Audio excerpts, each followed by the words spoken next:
It's one of the biggest relationship questions on the planet. Is it ever a good idea to be friends with an ex? Is it even possible? Our relationship gurus reveal the answer and how to have a good breakup without the heartache.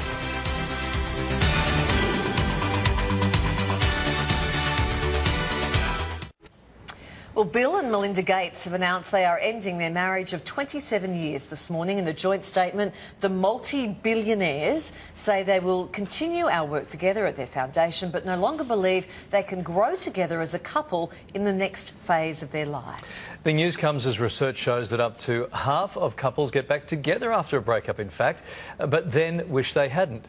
In fact. So today, I chucked in an in fact and the sentence didn't work. So today we're revealing the telltale signs it's time to call it quits and the pain-free way to part ways. And we welcome psychiatrist and relationship therapist Dr. George Blair-West. Hello, George, and his daughter and attraction coach Jiveny Blair-West. Welcome back to the show, guys. George, first up, let's dive right into this one. What are the telltale signs it is in fact time to break up?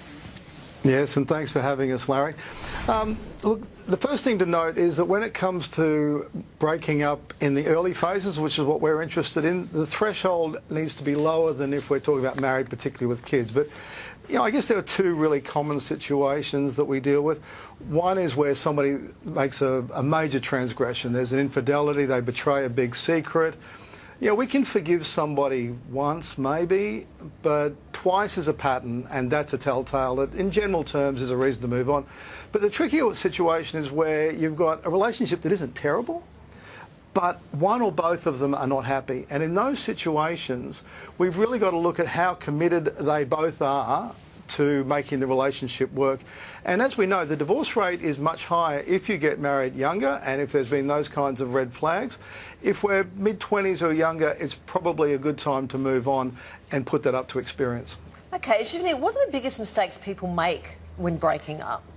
Yes, not having a clean break, and even worse, getting back together when they're clear on the reasons why they're broken up. So the research does suggest that 30 to 50% of couples do get back together after breaking up, but often they're just prolonging their relationship by an average of around 5 months before they break up again. So we really want to be aware of that, and if you do stay together, the research also shows that the quality of the relationship tends to be lower than those who never broke up. Oh, okay, interesting. George, what's your advice for a good breakup, if there is such a thing?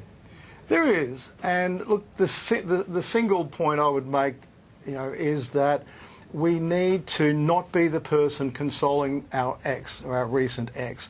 We are the worst person to try and look after a partner because there's often still care in the relationship after people break up.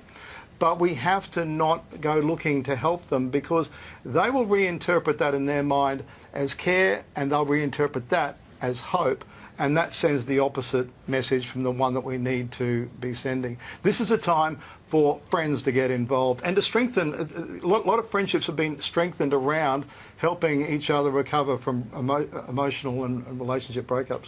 Okay, what about closure? I hear a lot of people talk about closure, Jiveny. It's overrated?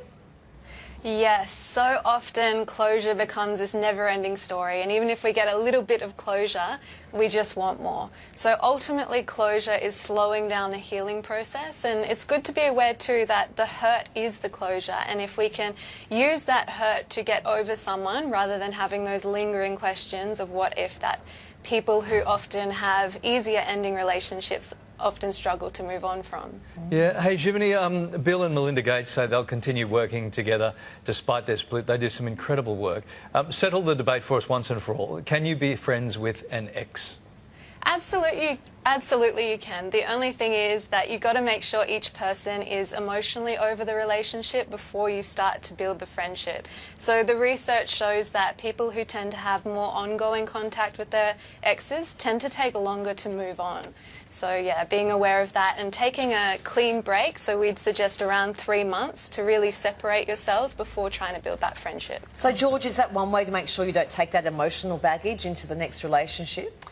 Yes, absolutely. And of course the other part that takes us to is we need to grieve. And that grieving process after breakup is important because that's where we learn and we integrate that information to do things better the next time around. And it's also important when we're looking to dating somebody, have they moved on from their past relationship? And the big telltale here is, can they talk about their ex without getting too emotional, or particularly if they get very emotional, either being positive or negative, either one is a telltale. We're looking for somebody who can talk about their ex in a kind of more relaxed, philosophical way that suggests that they've moved on and they're ready for the next relationship. And of course that goes for you as well. Yeah, after they take their 60 billion. Guys, thank you very much. Always nice to talk to you. You can pick up a copy of George and Jiveny's book, How to Make the Biggest Decision of Your Life, and it is out right now.